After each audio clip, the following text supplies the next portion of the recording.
Embarque agora em uma viagem mental com Krishnamurti. Esta palestra oferece um mergulho profundo na mente humana e suas complexidades. Inscreva-se no canal para começar esta jornada de autodescoberta.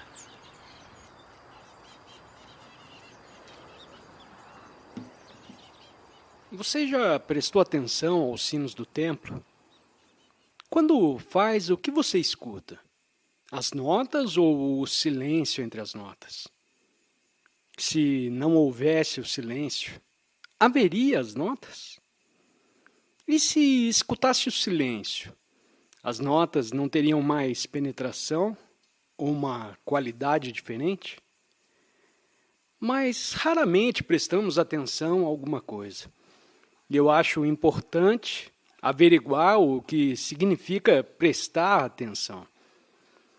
Quando o seu professor está explicando um problema de matemática, ou quando está lendo a história, ou quando um amigo fala, lhe contando um caso, ou quando você se acha à beira do rio, ouvindo o sussurro das águas perto da margem, em geral, presta muito pouca atenção. E se descobríssemos o que significa prestar atenção, talvez o aprender tivesse um significado muito diferente e se tornaria muito mais fácil. Quando seu mestre te fala para prestar atenção em aula, o que ele quer dizer? Quer dizer que não deve olhar pela janela, que deve afastar a atenção de tudo mais e concentrá-la toda no que deve estudar.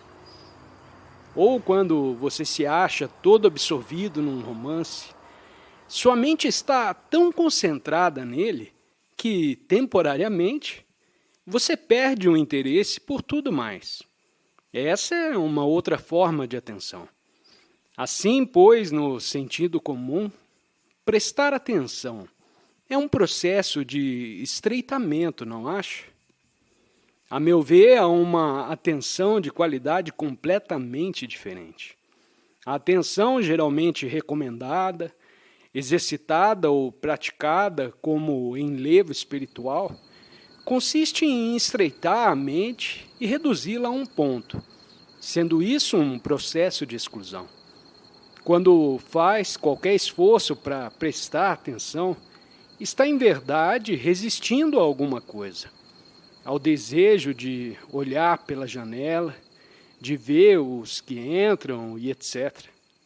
Parte da sua energia já se consumiu nessa resistência.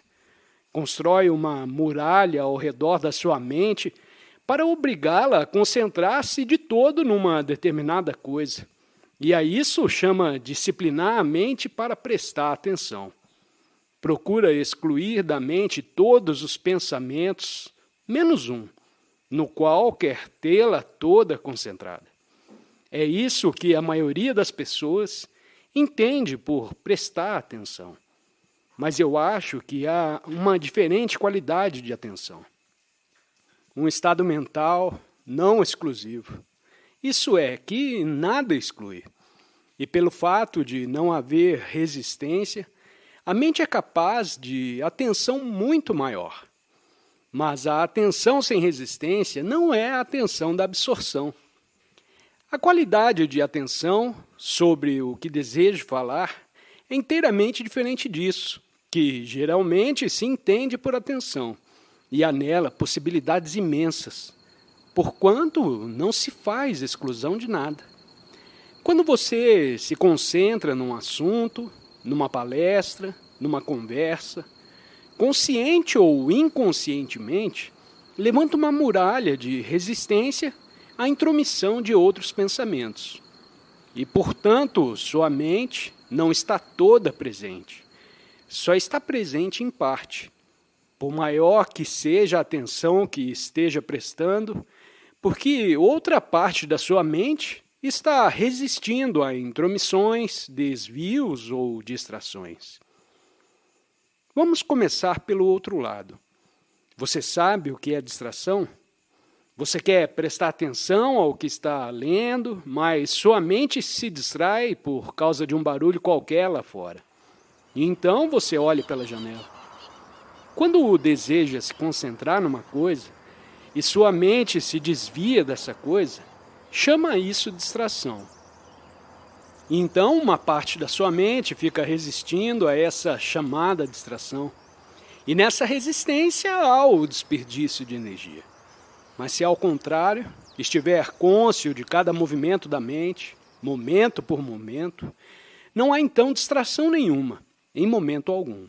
E a energia da mente não se consome no resistir a alguma coisa. Portanto, importa descobrir o que é atenção. Se escuta tanto o som dos sinos como o silêncio entre as batidas, esse escutar, em seu todo, é atenção. Analogamente, quando alguém fala prestar atenção, significa dar à sua mente não só as palavras, mas também ao silêncio entre as palavras. Se experimentar isso, verá que sua mente pode prestar atenção completa, sem distrações e sem resistência. Quando disciplina sua mente dizendo, não devo olhar pela janela, não devo observar os que entram e eu tenho de prestar atenção, ainda que deseje fazer outra coisa. Isso cria uma divisão de natureza sumamente destrutiva, uma vez que dissipa a energia da mente. Mas se escuta compreensivamente, incluindo tudo, não havendo, pois, divisão nenhuma e, portanto, nenhuma espécie de resistência, verá então que a mente é capaz de prestar atenção completa a qualquer coisa sem esforço algum. Você percebe isso? Está claro para você? Sem dúvida, disciplinar a mente para prestar atenção é provocar sua deterioração, o que, entretanto, não significa deva a mente estar a pular para todos os lados, tal qual um macaco. Mas afora a atenção da absorção, são aqueles dois estados os únicos que conhecemos. Ou procuramos disciplinar, comprimir a mente de tal maneira que ela não possa se desviar, ou simplesmente a deixamos à solta, saltando de uma coisa para outra. Pois bem, o que eu estou descrevendo não é um meio termo entre os dois. Ao contrário, não tem nada em comum, nem com um e nem com o outro. É uma atitude completamente diferente. É estar totalmente desperto, de modo que a mente se conserve atenta a todas as horas, livre do processo de exclusão. Experimente o que estou dizendo e verá com que rapidez sua mente pode aprender. Você pode ouvir uma canção ou um som e deixar sua mente penetrar dele tão completamente que nenhum esforço se faz para aprender. Afinal de contas, se sabe escutar o que o seu professor está expondo a respeito de um fato histórico, escutar sem resistência alguma, porque há espaço e silêncio em sua mente, e, portanto, nenhuma distração, você se tornará ciente não só do fato histórico, mas também do preconceito com que o professor, porventura, o está traduzindo, e também de sua própria reação. Vou lhe dizer uma coisa. Você sabe o que é o espaço? Há espaço aqui nesse local. A distância entre aqui e a sua hospedagem, entre a ponte e a sua casa, entre esta margem do rio e a outra. Tudo isso é espaço. Há também espaço na sua mente? Ou ela está tão atulhada que nenhum espaço resta? Se há espaço em sua mente, então nesse espaço há silêncio. E desse silêncio vêm todas as coisas.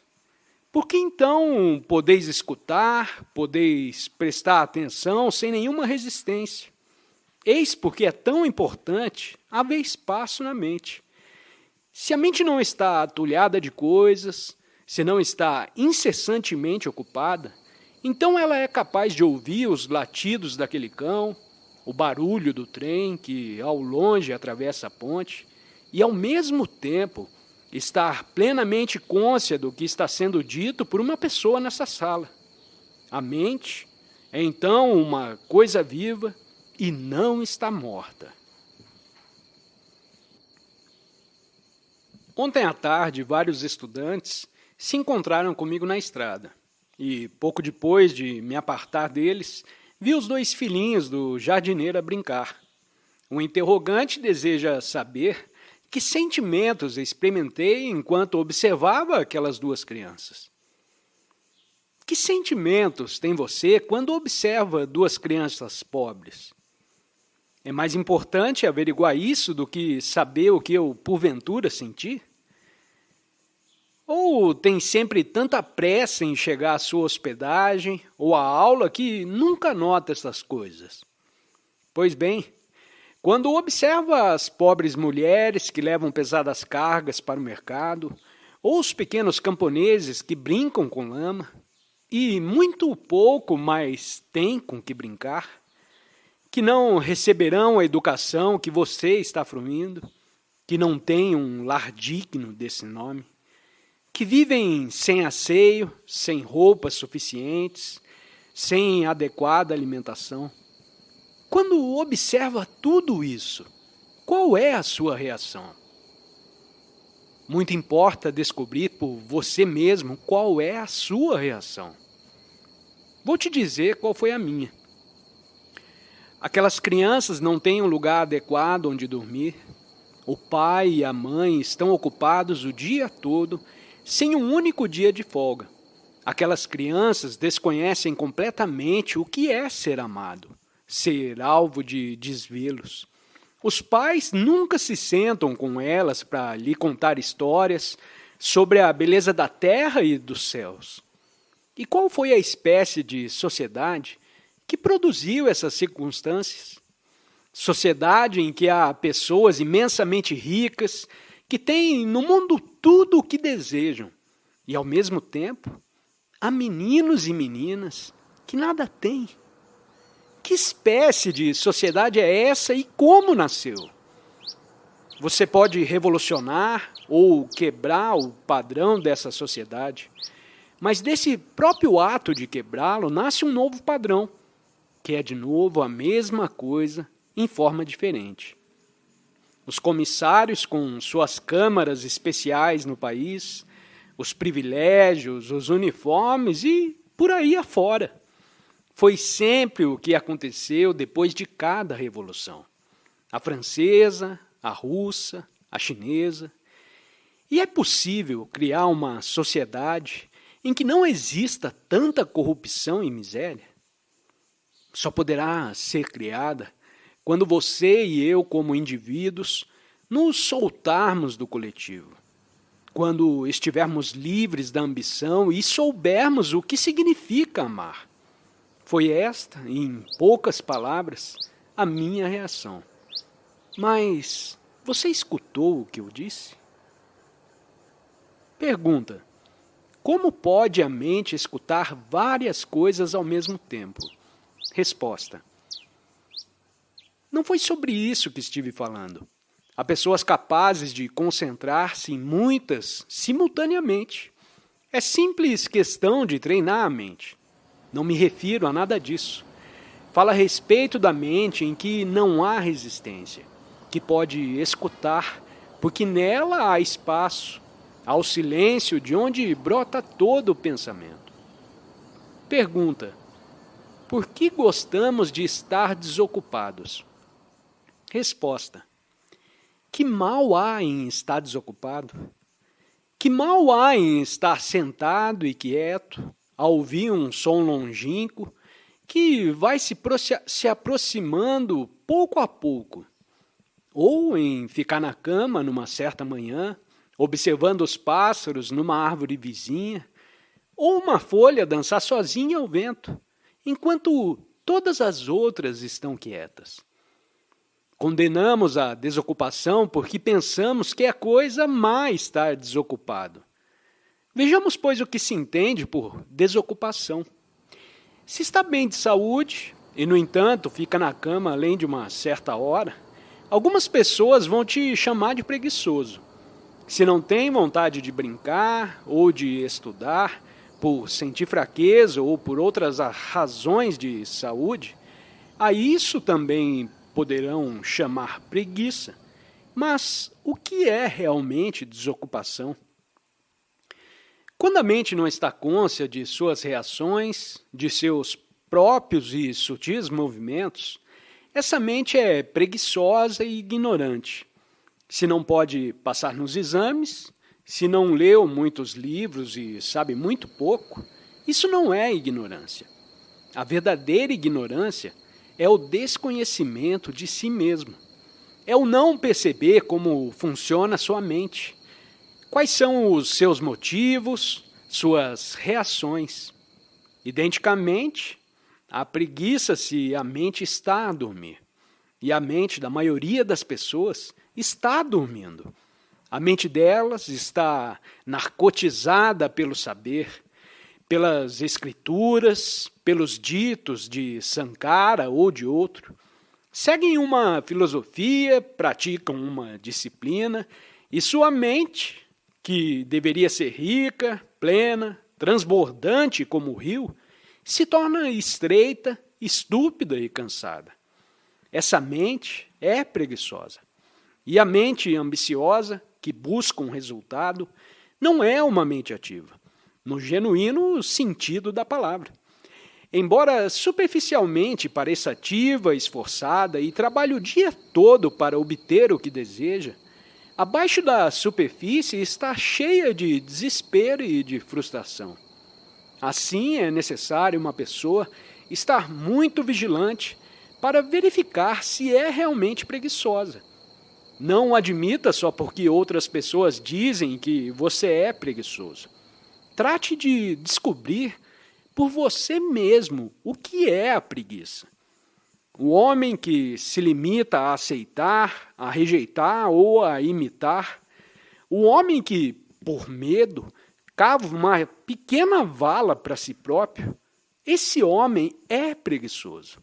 E, portanto, sua mente se deteriora, se despedaça.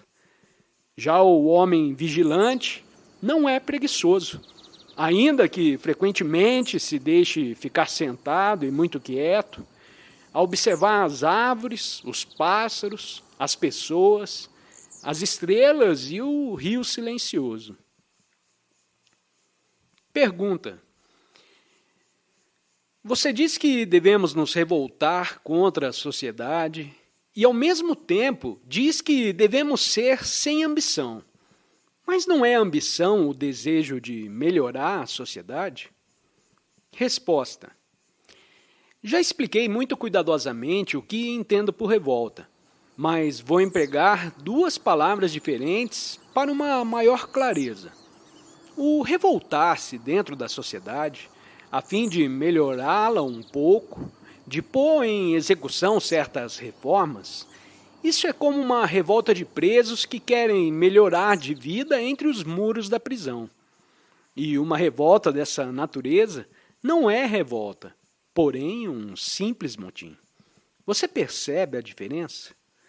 A revolta dentro da sociedade é como um motim de presos que querem melhor comida, melhor tratamento dentro da prisão. Mas a revolta que nasce da compreensão é aquela do indivíduo que se liberta da sociedade. E esta é a revolução criadora.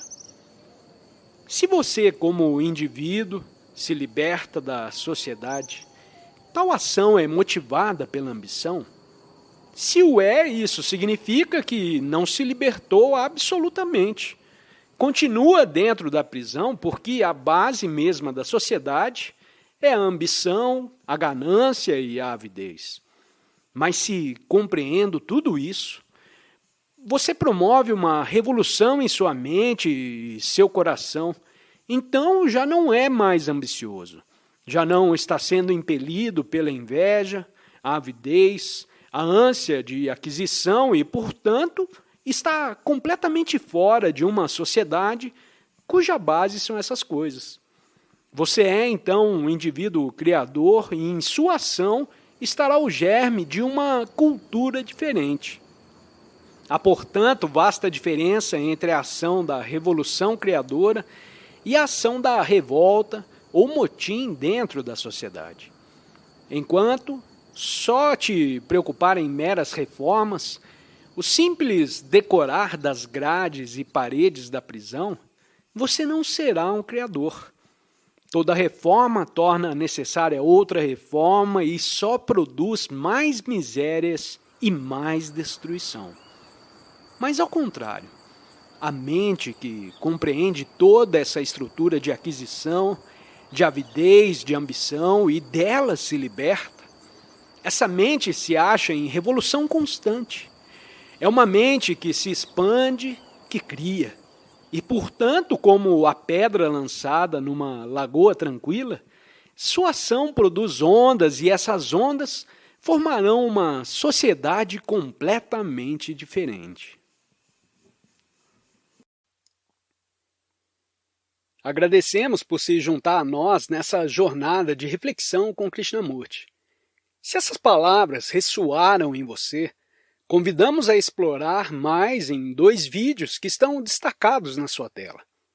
Desafie-se a aprofundar ainda mais o seu entendimento. Compartilhe suas percepções nos comentários. Queremos ouvir suas reflexões e criar uma comunidade de aprendizado. Não se esqueça de se inscrever para receber mais conteúdo. Até a próxima viagem de descobertas.